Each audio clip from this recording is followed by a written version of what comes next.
Hello प्यारो दोस्तों, कैसे हो आप लोग। उम्मीद है कि आप लोग मस्त होंगे और पिछली क्लास का रिवीजन भी करके आए होंगे।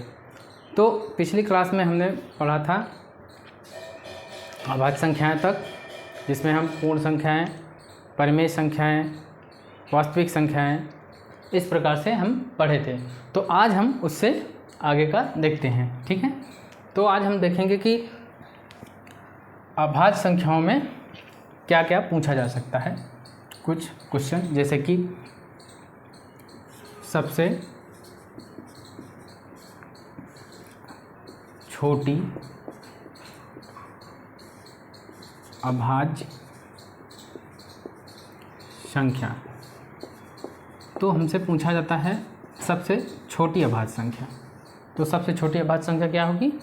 सबसे छोटी अभाज्य संख्या होगी 2। क्या होगी? 2। अगर हमसे पूछा जाए फिर सबसे छोटी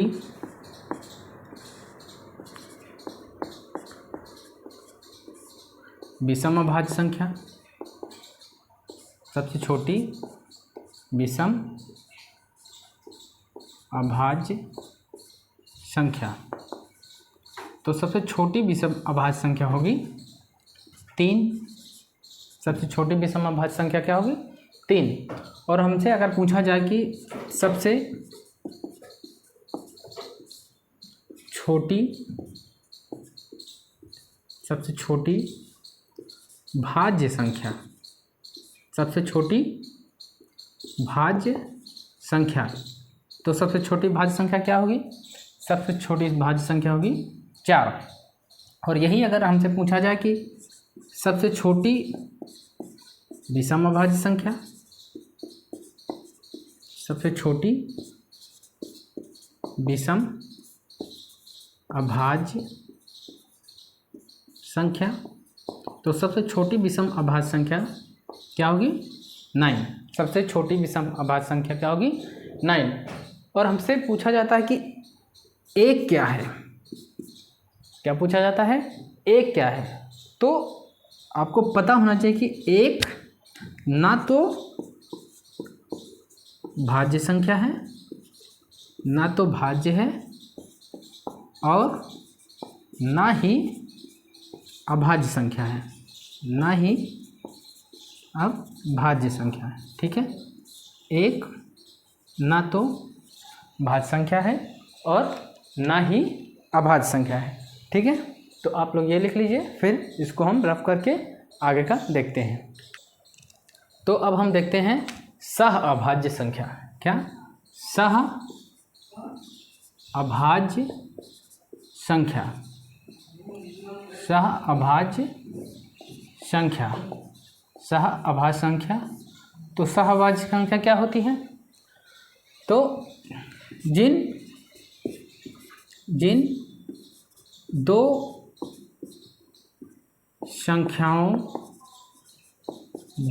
संख्याओं के बीच उभयनिष्ठ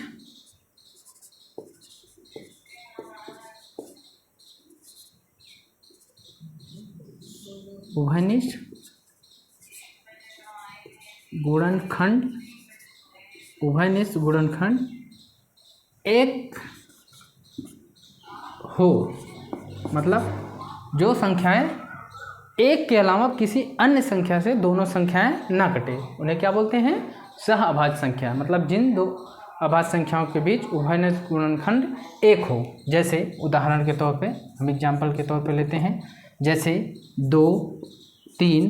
तो यहाँ हम देखते हैं कि दोनों संख्याएं किसी एक संख्या से अगर कटती है तो वो सिर्फ एक से, बाकी किसी से नहीं।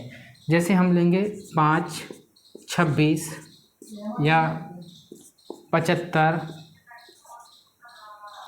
4 या कोई भी संख्या। इस प्रकार हम देखते हैं कि दोनों संख्याओं में से कोई भी संख्या एक के अलावा किसी अन्य से नहीं कटती। तो ये है सह अभाज्य संख्या। क्या है? सह अभाज्य संख्या। तो ये लिखिए, फिर आगे देखते हैं। अब हम देखते हैं युग्म अभाज्य संख्या। क्या? युग्म अभाज्य संख्या, ठीक है। तो युग्म अभाज्य संख्या क्या होती है? तो जिन दो अभाज्य संख्याओं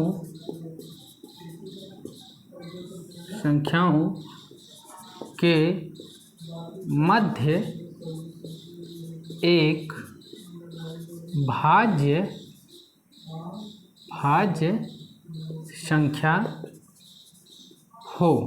ठीक है, तो क्या है, जिन दो अभाज्य संख्याओं के मध्य एक भाज्य संख्या हो उसे हम क्या कहते हैं, युग्म अभाज्य संख्या। जैसे 3, 5, 7, 21, 23, 41, 43। तो हम देखते हैं कि इन दोनों संख्याओं के मध्य में यहाँ पर हमें 4 एक भाज्य संख्या देखने को मिलती है, यहाँ पे हमें 6 एक भाज्य संख्या देखने को मिलती है, यहाँ हमें 22 भाज्य संख्या के रूप में और यहाँ 42 भाज्य संख्या के रूप में। तो यहाँ हम देख रहे हैं कि दो अभाज्य संख्याओं के मध्य में एक भाज्य संख्या है। जिन दो अभाज्य संख्याओं के मध्य में भाज्य संख्या हो उन्हें हम क्या बोलते हैं, युग्म अभाज्य संख्या। अब हम आगे बढ़ते हैं, अब हम देखते हैं त्रिक अभाज्य संख्या। क्या, त्रिक अभाज्य संख्या। ये त्रिक अभाज्य संख्या क्या होती है, तो देखते हैं, जिन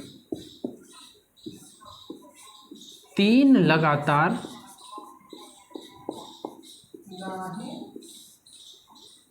अभाज्य संख्याओं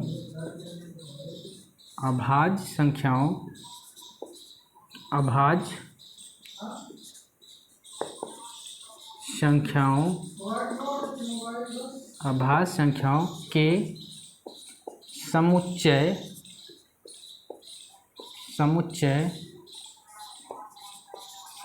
के मध्य संख्या 2 यानी कि 2 का अंतर हो, 2 का अंतर हो। आप संख्या ना लिखेंगे तो भी चलेगा, लेकिन जिन 3 लगातार अभाज्य संख्याओं के मध्य जो भी उनका समुच्चय है, जो उनका समूह है 3 अभाज्य संख्याओं का, उनके मध्य अगर 2 का अंतर हो तो वो त्रिक अभाज्य संख्या कहलाएंगी। जैसे एग्जाम्पल के तौर पे हम देखेंगे 3, 5 और 7। 3, 5, 7 ये स्पेशल भी है क्योंकि यही एक पेयर है, यही एक समुच्चय है 3 अभाज्य संख्याओं का, जो कि त्रिक अभाज्य संख्या है। बाकी कोई भी संख्या त्रिक अभाज्य संख्या नहीं होगी। ठीक है, तो इसे आप जरूर ध्यान में रखिएगा, त्रिक अभाज्य संख्या। ठीक है, त्रिक अभाज्य संख्या। अब हम देखते हैं इकाई अंक क्या होता है। इकाई अंक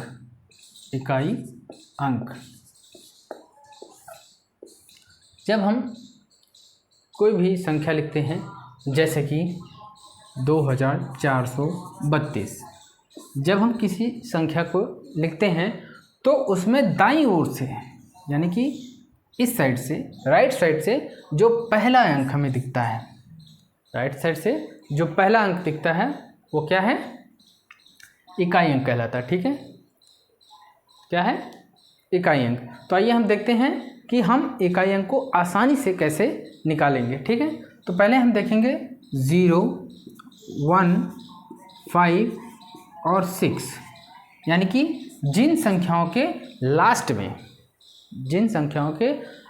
में हमें 0, 1, 5 और 6 देखने को मिलता है, उन संख्याओं का इकाई अंक क्या होगा। तो जिन संख्याओं के लास्ट में यानी इकाई का अंक 0, 1, 5, 6 है, उन संख्याओं का वर्ग हो या क्यूब हो या पावर, कोई भी पावर हो।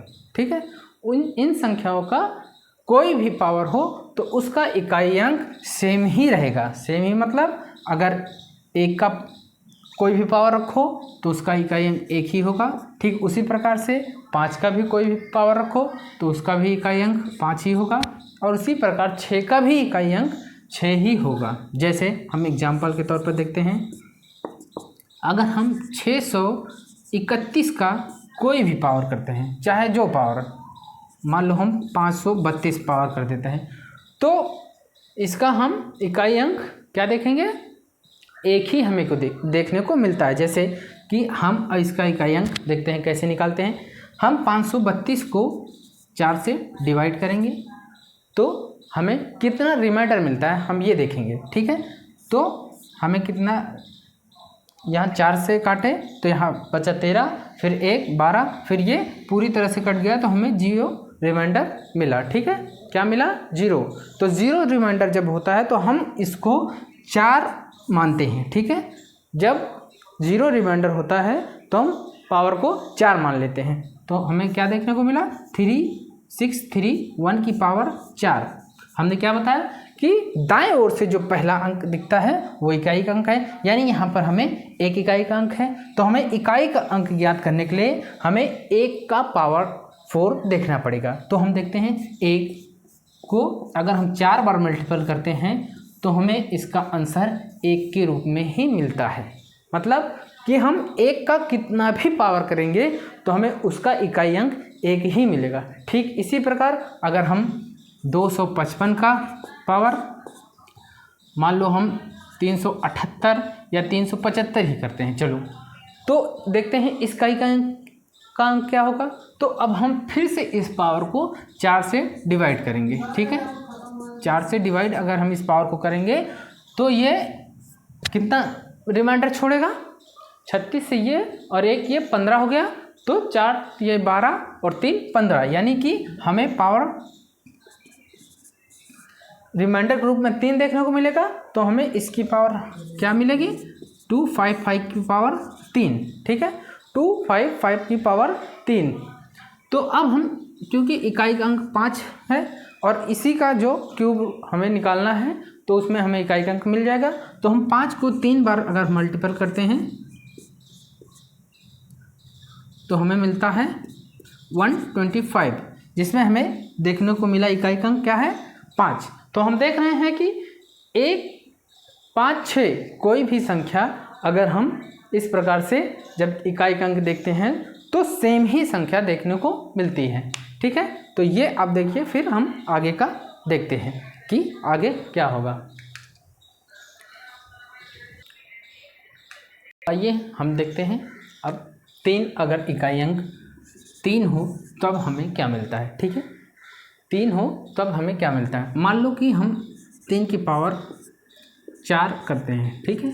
क्योंकि जब हम कोई भी संख्या लेते हैं, जैसे कि जिसकी पावर 2 की पावर जिसका इकाई अंक 3 है, उसका कोई भी अगर पावर करते हैं तो उसे 4 से डिवाइड करने के बाद जो भी आता है हमें ज़्यादा से ज़्यादा क्या आएगा, पावर 4 ही मिलेगा। क्योंकि हमें रिमाइंडर 1 3 1 2 2 3 उसके बाद 4 से जब पूरी तरह से कट जाएगी तो उसका पावर हम 4 लेंगे, ठीक है। 4 पावर तक लेंगे, इसलिए हम 4 पावर लेके आपको बता रहे हैं। तो हम अगर 3 का 4 बार मल्टीपल करते हैं तो क्या मिलेगा मुझे, इसका इकाई अंक 3, इसका 9, इसका 7, इसका 1। तो हम यह देखेंगे कि इसका इकाई अंक 3, इसका 9, इसका 7 और इसका 1 हमें देखने को मिलेगा। अगर इसकी पावर हम इससे आगे ले के जाएंगे, जैसे 4 की पावर 5 या 4 की पावर 6, 4 की पावर 7 या कुछ भी, तो हमें फिर से यही रिपीटेशन में दिखेगा, ठीक है। फिर से यही रिपीटेशन में दिखेगा। ठीक उसी प्रकार से हम अगर 7 की पावर को अगर हम लेते हैं 4, जैसे कि हम कोई भी अंक लेते हैं 277 मान लो ले लिए, उसकी पावर हम 1024 ही ले लेते हैं। तो इसको जब हम कट करेंगे तो यहाँ 2 बचेगा, 8 और 20 24, तो ये 4 पावर इसकी होगी, ठीक है। तो यहाँ देखते हैं इकाई अंक अगर 7 की पावर 4 है तब क्या होगा, 7 × 7 × 7 × 7, तो इसका क्या होगा, 7 49 343 और क्या होगा ये 2301, 2301, ठीक है। तो यहाँ हम देख रहे हैं इसका इकाई अंक क्या है, इसका इकाई अंक 7, 9, 3 और 1, ठीक है, 0, 1 या 1। और इसका पावर जब हम फिर से अगर 5 करेंगे तो 1 के बाद जब 1 की गुणा 7 में करेंगे तो फिर से हमें 7 इकाई अंक मिलेगा। और फिर जब 7 को 7 से फिर मल्टीपल करेंगे आगे, अगर पावर 6 हो तब हमें फिर से 9 देखने को मिलेगा, मतलब फिर से ये रिपीट होने लगेगा, ठीक है। तो हम देखते हैं कि पावर 4 के बाद वापस यही रिपीटेशन हमें देखने को मिलता है। ठीक इसी प्रकार अगर 8 की पावर हम लेके चलते हैं, मान लो कि यहाँ 8 की पावर 7 ले लिए, ठीक है, तो ये क्या है 7 से 4 से बड़ा है, तो इसको हम 4 से डिवाइड करके देख लेते हैं। तो हमें रिमाइंडर क्या मिल गया 3, ठीक, हमें क्या रिमाइंडर मिला 3, यानी कि 8 की पावर अगर हम 3 करेंगे तो 8, 8 और 8 तो कितना होगा 8, 64, 8, 512, 8, 28, 64, 8, 512। और इस इकाई अंक को अगर एक बार और मल्टीपल करेंगे 4 बार तो इकाई अंक हमें क्या मिलेगा, एक बार और मल्टीपल करेंगे तो 6 मिलेगा। 8, 2, 8, 16, यानी कि यहाँ जो भी संख्या आएगी उसका इकाई का अंक 6 होगा। और जब इसको फिर से हम 8 से मल्टीपल करेंगे तो फिर इसका इकाई अंक हमें क्या देखने को मिलेगा 8, ठीक है, यानी कि उसका इकाई का अंक हमें 8 देखने को मिलेगा। तो यहाँ हम देख रहे हैं कि इकाई का अंक हमें 8 मिला, फिर 4 मिला, फिर 2 मिला, फिर 6 मिला, और फिर हम देख रहे हैं कि वही इकाई का अंक जो यहाँ 8 है वो फिर से रिपीट होने लग गया, मतलब एक पैटर्न हमें यहाँ देखने को मिलेगा। तो हम देखते हैं कि अगर 2 लास्ट में हो तो उसका इकाई का अंक क्या होगा, अगर सम पावर हो तो और विषम पावर हो तो, ठीक है। तो हम देखते हैं अगर सम पावर होगी तो इसका इकाई का अंक क्या होगा 4 और 6, अगर पावर विषम होगी तो इसका इकाई का अंक क्या होगा 2 और 8, ठीक है। सम हो तो 4 और 6 और विषम होगा तो 2 और 8, ठीक है, 2 और 8 क्या इसकी पावर, 2 की पावर अगर सम है तो इकाई का अंक 4 और 6, और 2 की पावर अगर विषम हो तो इकाई का अंक 2 और 8 होगा। ठीक इसी प्रकार से अगर हम 3 की पावर देखते हैं, 3 की पावर अगर सम हो तो इकाई का अंक 9 और 1, ठीक है, 9 और 1, 3 का अगर पावर सम हो तो इकाई का अंक क्या देखने को मिलेगा 9 और 1। वही अगर विषम हो तो हमें क्या देखने को मिलेगा, अगर विषम हो तो हमें क्या देखने को मिलेगा 3 और 7, क्या 3 और 7। इसे आप लोग नोट करके जरूर रखिएगा क्योंकि बहुत इंपॉर्टेंट है ये, ठीक है। अब हम देखते हैं कि 7 की पावर अगर सम हो, 7 की पावर सम हो तो हमें क्या देखने को मिल रहा है 9 और 1। 7 की पावर अगर सम हो तो 9 और 1, अगर 7 की पावर विषम हो तब हमें क्या को देखने को मिल रहा है 7 और 3, क्या है 7 और 3, ठीक है। और अगर 8 की पावर सम हो तो हमें 4 और 6 देखने को मिलेगा। 8 की पावर अगर सम हो तो 4 और 6 देखने को मिलेगा, ठीक। अगर विषम हो तो क्या देखने को मिलेगा हमें इसकी पावर 8 और 2। तो ये आप लोग एक बार लिख लीजिए, फिर हम आगे देखते हैं कि आगे 4 और 9 का क्या होगा, ठीक है। तो ये आप लोग एक बार नोट कर लीजिए। चलिए अब हम देखते हैं अगर इकाई का अंक 4 और 9 हो तब क्या होगा, ठीक है। मान लो हम कोई संख्या लेते हैं 534 और इसकी पावर ले लेते हैं 1272, ठीक है। इसकी पावर क्या लेते हैं 1272। हम तो हमने क्या बताया कि इसको हम पहले 4 से डिवाइड करते हैं, ठीक है। तो 1272 को अगर हम 4 से डिवाइड करते हैं तो ये कितना रिमाइंडर देगा, ये 4, 3, 32, तो हमारे पास रिमाइंडर क्या आ गया 0, ठीक है। तो अगर हम देखते हैं कि अगर रिमाइंडर 0 हो तो पावर हम क्या लेते हैं 4, तो इकाई का अंक यहाँ क्या है 4 और पावर क्या हम लेंगे 4 की पावर 4, यानी कि हम बाकी संख्याओं से कोई मतलब नहीं रखेंगे, हमें इकाई का अंक देखना है तो सिर्फ और सिर्फ हम इकाई के अंक से ही मतलब रखेंगे। तो अब अगर हम इस 4 को 4 बार मल्टीपल करते हैं तो हम यहाँ देखते हैं 4 चौक 16, चौको 64, चौको क्या होगा 240 और 16 256, ठीक है 256। तो यहाँ हम देख रहे हैं इकाई का अंक हमें एक बार पावर 1 हो तो हमें क्या देखने को मिला 4, और 2 हो तो 6, और 3 हो तो 4, और 4 हो तो 6। यहाँ हम एक पैटर्न नोटिस कर रहे हैं कि इकाई का अंक हमें 4 6 हमें यही देखने को मिल रहा है। मतलब एक बार इकाई का अंक हमें 4 देखने को मिल रहा है, दूसरी बार इकाई का अंक 6। यानी कि हम क्या इससे हमें क्या पता चलता है कि अगर 4 की पावर सम हो, ठीक है 4 की पावर सम हो तो हमें क्या मिलेगा इकाई का अंक 6, और अगर 4 की पावर विषम हो तब हमें क्या इकाई का अंक मिलेगा 4 की पावर अगर विषम हो तब हमें इकाई का अंक क्या मिलेगा 4, ठीक। 4 की पावर अगर सम हो तो इकाई का अंक हमें 6 मिलेगा, और 4 की पावर अगर विषम हो तो हमें इकाई का अंक 4 मिलेगा। ये लिखिए, फिर हम 9 की पावर को देखते हैं। तो अब हम देखते हैं इकाई का अंक अगर 9 हो तब क्या होगा। जैसे 729 की पावर 543, अगर 729 की पावर 543 है तो अब हम इसको 4 से डिवाइड करके देखते हैं। तो 543 को अगर हम 4 से डिवाइड करेंगे तो 4 ये 1 हासिल दिया तो 12 हासिल 2 23 तो 20 और हासिल 3, यानी कि हमें क्या देखने को मिला 9 की पावर 3, क्योंकि इकाई का अंक 9 है इसलिए हम इधर की संख्याओं से कोई मतलब नहीं रखेंगे, हमें इकाई के अंक से ही मतलब है। तो अब हम 9 को 3 बार मल्टीपल करते हैं तो हमें क्या मिलेगा इकाई का अंक 9, और 9 को 9 बार जब मल्टीपल करेंगे तो 81, और जब इसको फिर से 9 से मल्टीपल करेंगे तो क्या आएगा 729।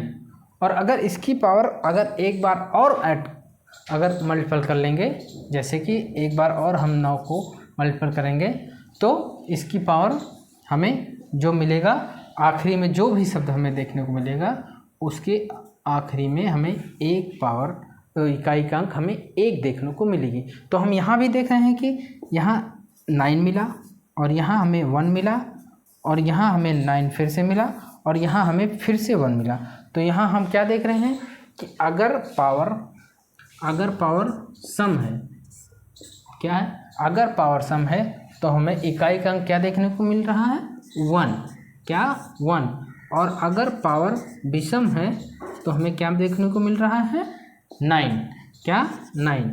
तो 4 और 9 ऐसी संख्या है जिसका इकाई का अंक एक रोटेशन में होगा, मतलब एक इकाई का अंक जो पहला मतलब पावर होगी वही तीसरी बार रिपीट होगी, मतलब अल्टरनेटिव पावर के रूप में वो इकाई का अंक रिपीट होता रहेगा, ठीक है। तो आप लोग इसे नोट डाउन कर लीजिए। आइए अब हम देखते हैं स्थानीय मान। क्या स्थानीय मान,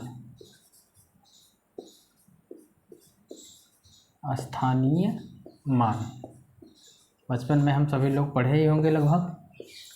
तो हम देखते हैं, जैसे हम कोई एक संख्या लेते हैं 5432, मान लो हम ले लिए 5432। तो हम देखते हैं इसका स्थानीय मान क्या होगा। जैसे कि हम 2 का देखते हैं तो 2 का स्थानीय मान क्या होगा 2 × 1, यानी कि 2 का स्थानीय मान क्या हो गया 2। और 3 का स्थानीय मान क्या होगा 3 × 10, यानी कि 30। और 4 का स्थानीय मान क्या होगा 4 × 100, यानी कि 400। और 5 का स्थानीय मान क्या होगा 5 × 1000, यानी कि 5000, ठीक है 5000। ये इकाई के स्थान पे है और ये दहाई के, ये सैकड़ा के, ये हज़ार के, इसी प्रकार आगे संख्याएं बढ़ती चली जाएंगी। ठीक है, 1000, 10,000, लाख, 10 लाख, करोड़, 10 करोड़, अरब, ऐसे संख्याएं बढ़ती जाएंगी। तो ये है इसका स्थानीय मान। हम उदाहरण के लिए लेते हैं, मान के चलो कि हमें संख्याएं देखने को मिल गई 51.732। ठीक है, क्या देखने को मिल गई 51.732। तो हम देखते हैं इसका स्थानीय मान क्या होगा। तो हम पहले इन संख्याओं को हम क्या लिख लेंगे, इन संख्याओं को हम लिखेंगे 7/10। क्यों?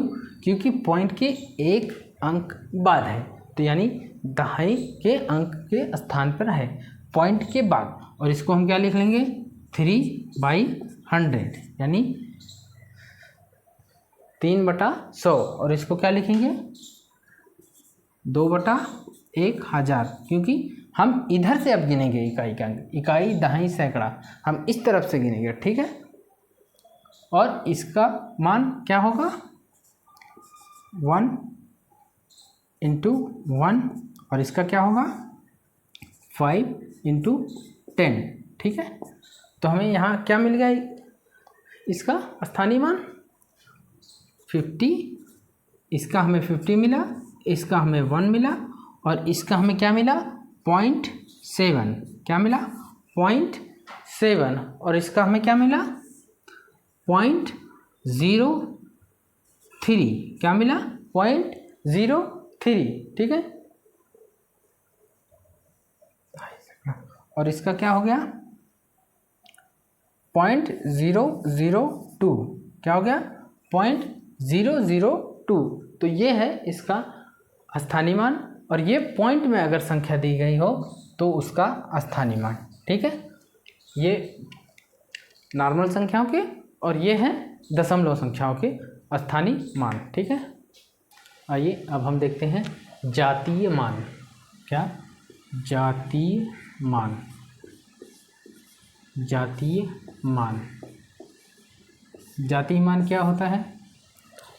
जब हम कोई संख्या मान लो लेते हैं 3, 7, 2, 1, 9, 6, 3, 5, 4, कोई भी संख्या, जब कोई भी संख्या हम लेते हैं उसका जो भी अंक जहाँ है वही उसका जातीय मान होगा। जैसे कि हमसे पूछा गया कि 9 का जातीय मान क्या होगा, तो 9 का जातीय मान क्या होगा 9 ही होगा। इसमें जो संख्या एज इट इज़ हमें दिख रही है वो ही उसका जातीय मान हो जाएगा। ठीक है, जैसे कि 3 का जातीय मान 3, 7 का जातीय मान 7, और 2 का जातीय मान 2। उसी प्रकार से अगर इधर कोई भी संख्या 5 का भी पूछा जाए, या 4 का पूछा जाए, 6 का पूछा जाए, या कोई और संख्या हो उसका जातीय मान पूछा जाए, तो जो संख्या होगी उसका जातीय मान वही संख्या होगी। ठीक है, इसमें कोई भी चेंजेस देखने को नहीं मिलेगा। ठीक है,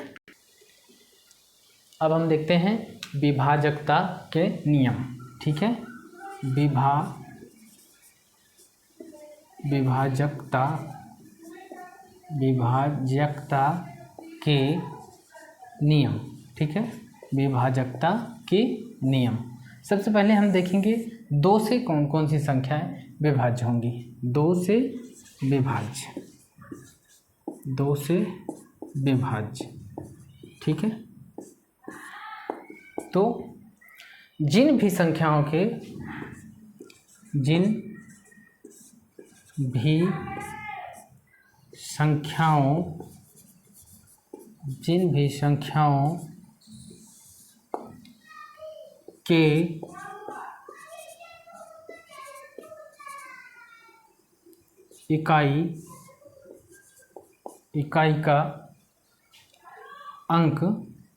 इकाई का अंक 0, 2, 4, 6, 8 हो। जिन भी संख्याओं के इकाई का अंक 0, 2, 4, 6 और 8 हो, वे सभी संख्याएं क्या हैं 2 से विभाज्य हैं। वे सभी संख्याएं 2 से विभाज्य हैं, ठीक है, विभाज्य हैं या विभाज्य होंगी, ठीक है।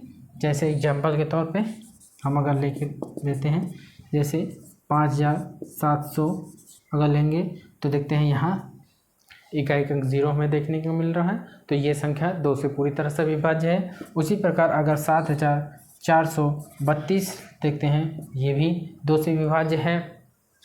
28946 अगर लेते हैं तो वो भी 2 से विभाज्य है।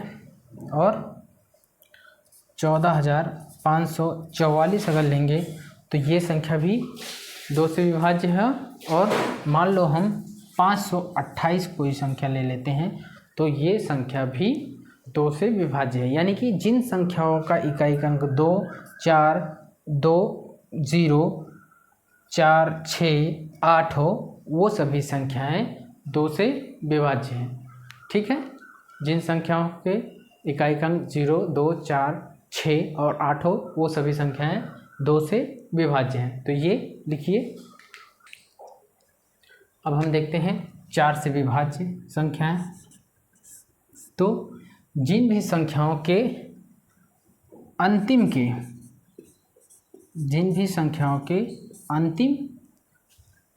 के दो अंक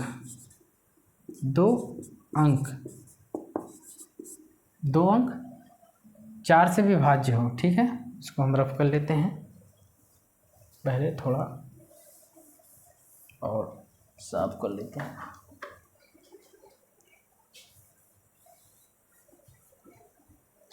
जिन भी संख्याओं के अंतिम के 2 अंक 4 से क्या हो, विभाज्य हों, ठीक है। जिन भी संख्याओं के अंतिम के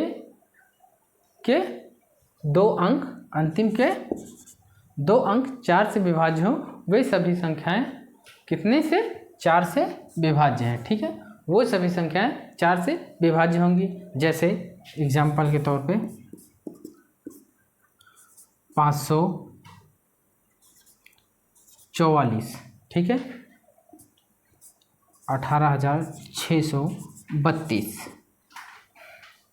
9708। इसी प्रकार से जो भी संख्याएं हमें लास्ट के 2 अंक हमें देखने को मिलेंगी कि 4 से विभाज्य हैं, वे सभी संख्याएं 4 से विभाज्य होंगी। यानी कि इसमें के लास्ट के 2 अंक 4 से विभाज्य होंगी। तो वे सारी संख्याएं, चाहे जितनी भी लंबी हो, चाहे जितनी बड़ी संख्या हो, लास्ट के इकाई और दहाई दोनों के अंक अगर 4 से विभाज्य हैं तो वे संख्याएं 4 से विभाज्य होंगी, ठीक है। अब हम देखते हैं 8 से विभाज्य संख्याएं।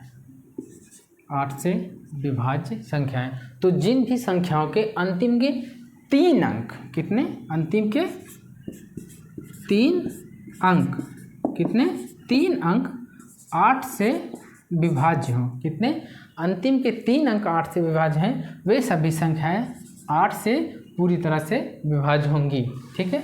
8 से पूरी तरह से विभाज्य होंगी, ठीक है। 8 से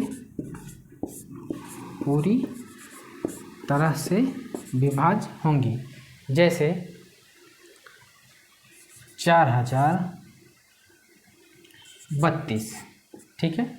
यहाँ हम देख रहे हैं ये 3 डिजिट, इकाई दहाई सैकड़ा के 3 डिजिट 8 से विभाज्य। उसी प्रकार अगर हम देख लेंगे 15600,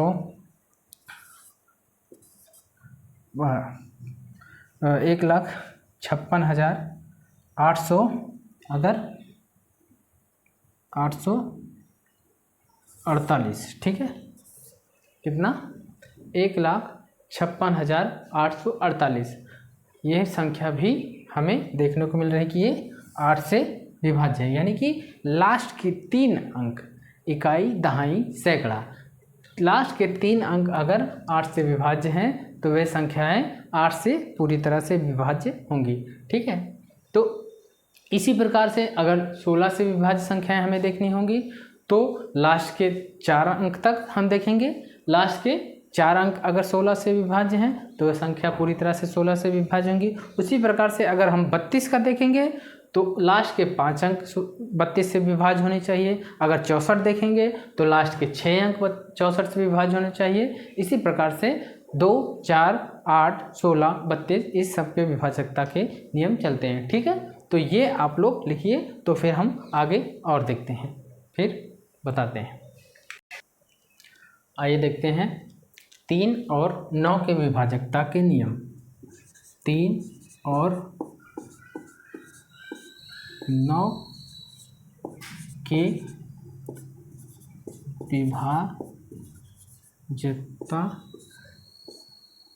विभाजकता के नियम। ठीक है,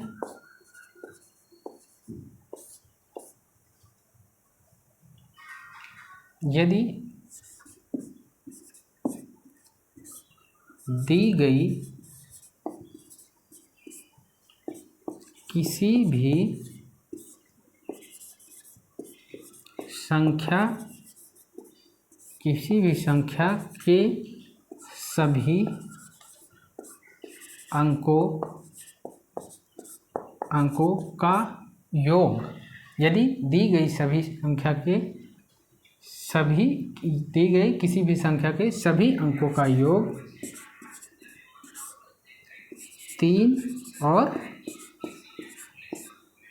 9 से विभाज्य है तो वह संख्या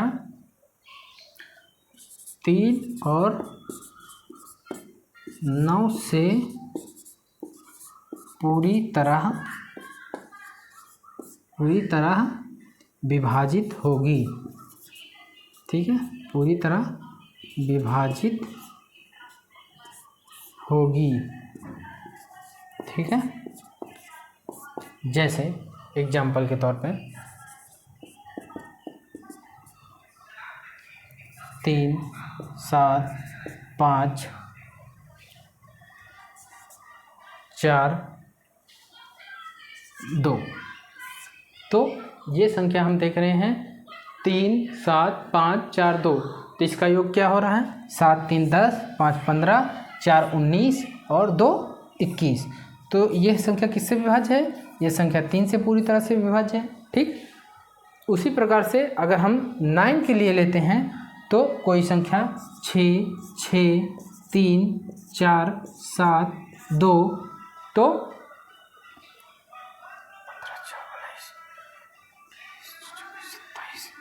तो ये संख्या हम देख रहे हैं किससे विभाज्य है? 9 से पूरी तरह से विभाज्य है, क्योंकि हम इसको ऐड करके देखते हैं 7, 3, 10, 10, 20, 6, 26, 2, 28 और 36, और यहाँ हम आगे ले लेते हैं 28 और 4, 32 और 4, 36।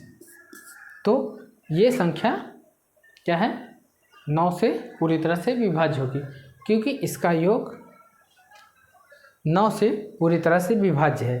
तो 6, 4, 10, 10, 20 और 20, 10, 30, 6, 36, इसका योग कितना हो रहा है 36, जो कि 9 से पूरी तरह से विभाज्य होगी। तो मतलब कहने का है कि कोई भी संख्या अगर दी गई है और उस संख्या के सभी अंकों का योग 3 से विभाज्य है तो वह संख्या 3 से विभाज्य होगी। अगर उन सभी संख्याओं के दिए गए अंकों का योग 9 से विभाज्य है तो वो संख्या 9 से विभाज्य होगी। ठीक, अब हम आगे देखते हैं कि 5, 25 और इन सब के विभाजकता के क्या नियम है। ठीक है, आइए हम देखते हैं कि 5 के विभाजकता के क्या नियम हैं। 5 से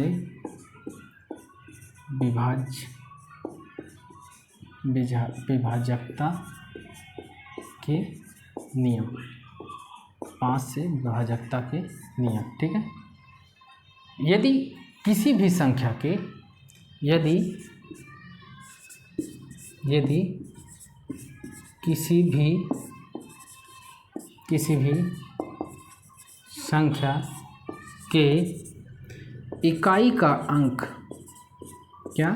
इकाई का अंक 0 या फिर 5 हो, किसी भी संख्या के इकाई का अंक क्या हो, 0 या 5 हो, तो वह संख्या 5 से पूरी तरह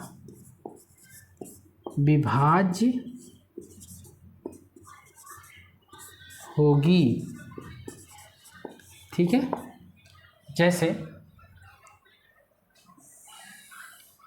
एग्जाम्पल के तौर पे अगर हम देखते हैं, जैसे कि 6790, 5475 या 19680 या फिर 11665, कोई भी संख्या। यहाँ हम देख रहे हैं कि संख्या का इकाई का अंक 1, 5, 0 मतलब 1 नहीं 0, 5, 0, 5, यानी कि इकाई का अंक 0 या 5 हो, वो संख्या कितनी भी बड़ी हो, कितनी भी संख्या बड़ी हो, उसके हम इकाई का अंक देखते हैं। यदि 0 और 5 हो तो वह संख्या पूरी तरह से 5 से विभाज्य होगी। ठीक है, जिसका इकाई का अंक 0 और 5 हो। अब हम देखते हैं 25 से विभाजकता के क्या नियम हैं। देखते हैं 25 से विभाजकता के क्या नियम होंगे। ठीक है, किसी भी संख्या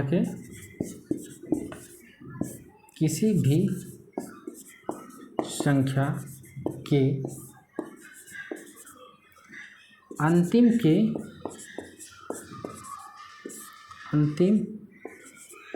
के 2 अंक 25 से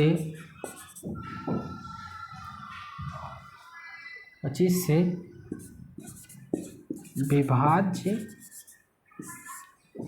हैं, तो वह संख्या 25 से पूरी तरह विभाज्य होगी। ठीक है, पूरी तरह से 25 से विभाज्य होगी। आप इसे चाहे विभाजकता लिखें या विभाज्यता लिखें, बात दोनों एक ही होती है, विभाज्यता। ठीक है, विभाजकता या विभाज्यता जो भी आप लिखना चाहें लिख सकते हैं। ठीक, तो एग्जाम्पल के तौर पे हम देखते हैं, जैसे कि कोई संख्या 125 हो गई, 650 हो गई या 1025 हो गई। ठीक है, 1025, तो ये संख्या देखते हैं हम, जितनी भी संख्या है उसके लास्ट के कितने 2 डिजिट, कितने लास्ट के 2 डिजिट 25 से विभाज्य हैं। ठीक है, इस प्रकार अगर हम ले सकते हैं 4275, हाँ, कितनी भी बड़ी संख्या तो वो संख्या 25 से विभाज्य होगी। ठीक इसी प्रकार से अगर हम देखते हैं 125 के विभाज्यता के नियम, तो लास्ट के जो 3 अंक होंगे, यही लास्ट के 2 अंक जो यहाँ हैं, यही अंतिम के 3 अंक हो जाएंगे। ठीक है, यही अंतिम के 3 अंक, कितना, तो वो संख्या 125 से पूरी तरह से विभाज्य होगी। ठीक है, इसी प्रकार हम देखते हैं कि अगर कोई संख्या 12 से विभाज्य होगी तो वो कौन सी होगी। तो यदि दी गई कोई संख्या 3 से और 4 से विभाजित हो रही है, 3 और, यहाँ पानी लगा हुआ है थोड़ा,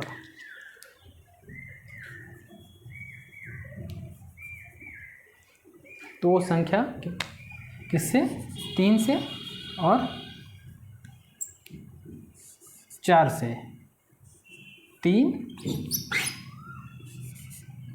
और 4 से पूरी तरह से विभाज्य है, तो वो संख्या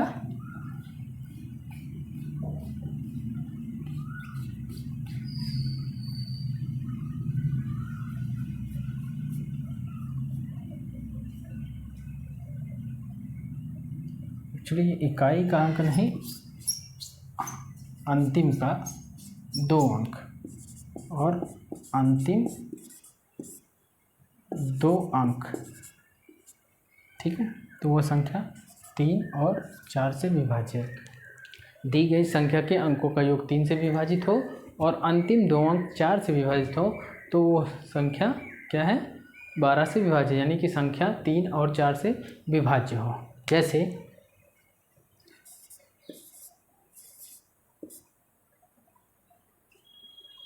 9 और 4 से विभाज्य, 9 1 10, 10 2 12, ठीक है।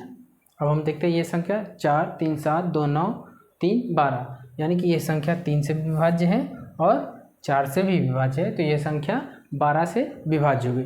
ठीक इसी प्रकार 5 4 9 3 12 4 17 17 2 19 19 और 5 24, और क्या होगी, और 24 3 27 27 और 27 27 5 32 और 3 35, ठीक है। 32 3 35 और 35 और 4 35 4 39 और 1 40 और 2 42, ठीक है। तो ये संख्या देख रहे हैं हम 3 और 4 से विभाज्य है, ठीक। अगर ये संख्या 3 और 4 से विभाज्य है तो वह संख्या 12 से भी विभाज्य होगी, ठीक है। आइए हम देखते हैं 7 से विभाज्यता का क्या नियम है। तो हम देखते हैं 7 से विभाज्यता के क्या नियम। यदि कोई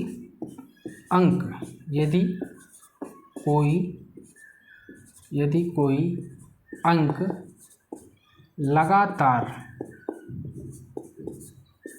6 बार, यानी कि 6 बार उसकी पुनरावृत्ति हुई, 6 बार आया हो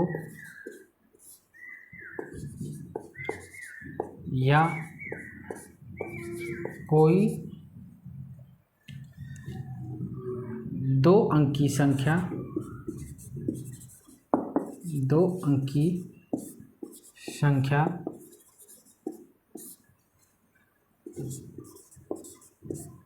3 बार आई हो, 3 बार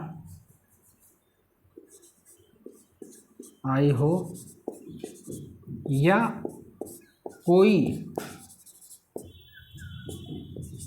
3 अंकीय संख्या, क्या कोई 3 अंकी संख्या 2 बार आई हो,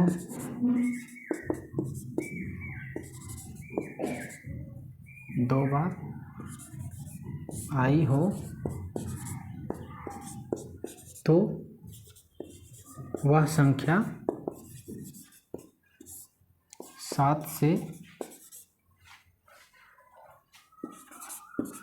पूरी तरह विभाज्य होगी,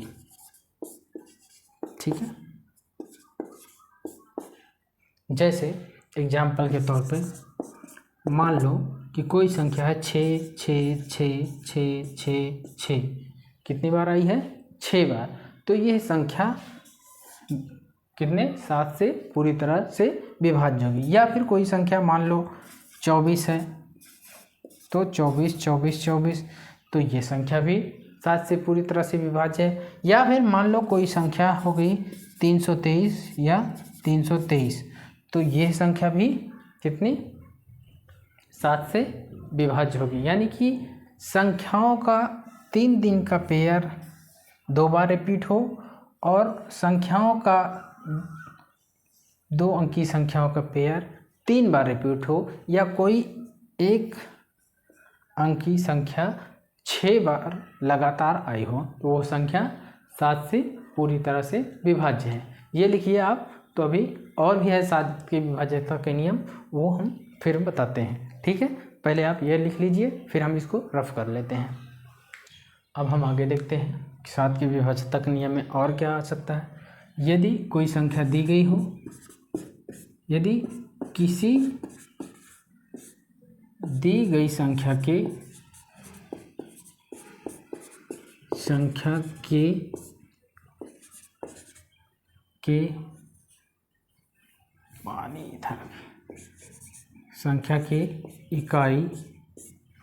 इकाई के अंक को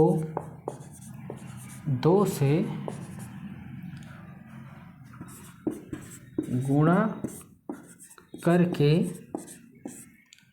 शेष संख्या से घटाने पर संख्या 7 का गुणज हो,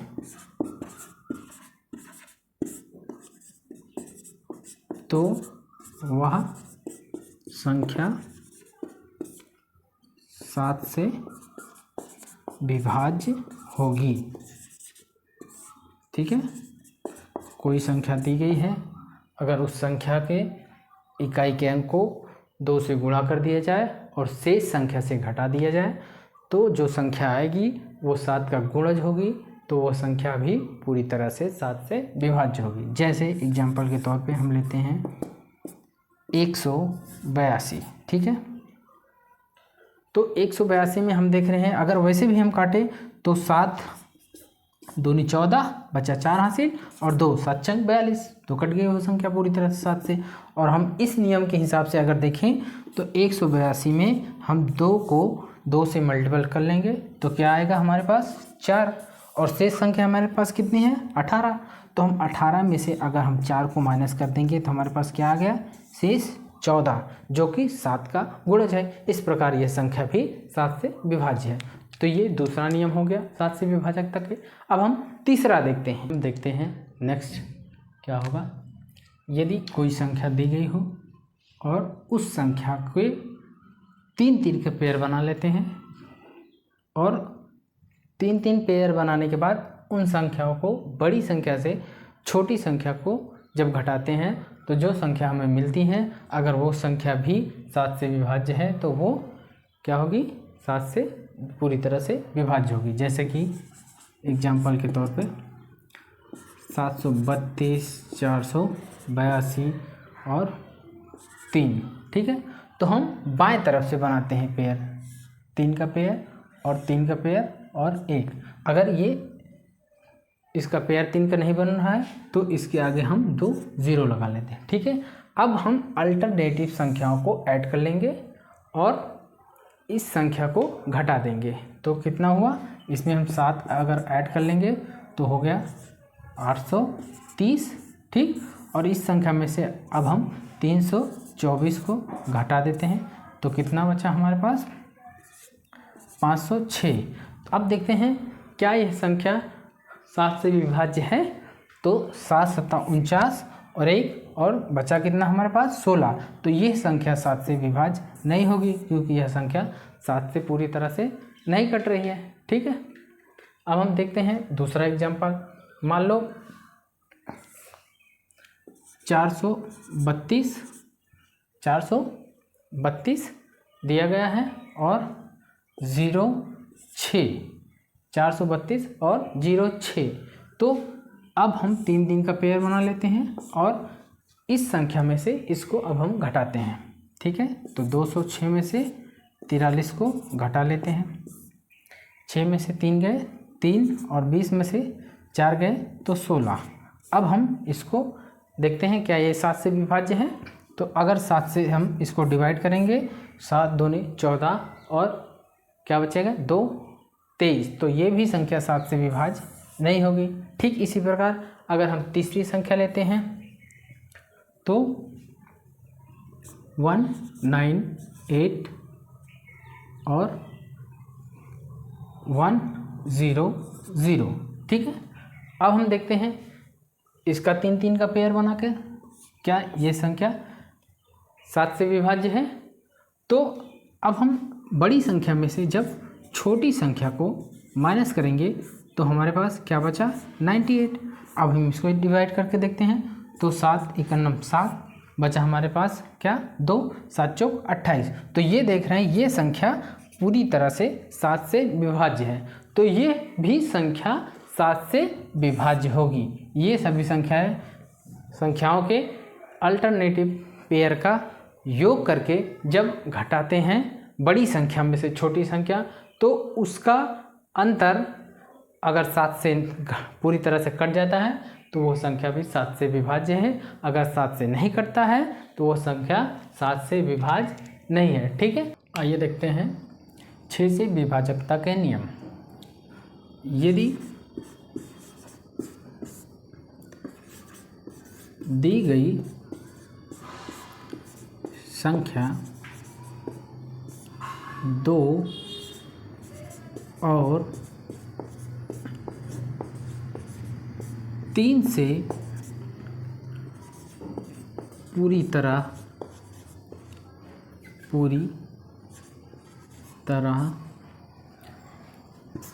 विभाज्य है, पूरी तरह विभाज्य है, तो वह संख्या 6 से पूरी तरह विभाजित होगी।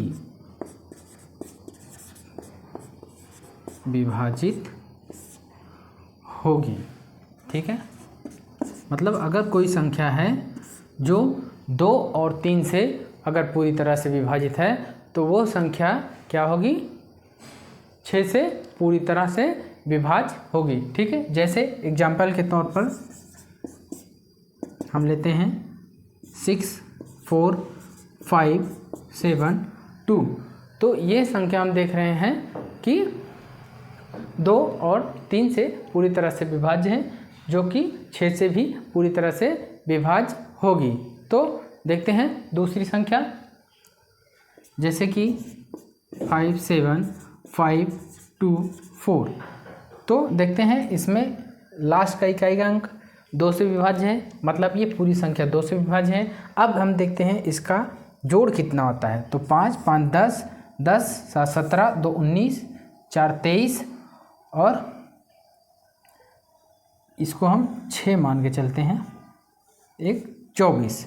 ठीक है, कितना 6, 5, 11, 11, 7, 18, 2, 20, 4, 24।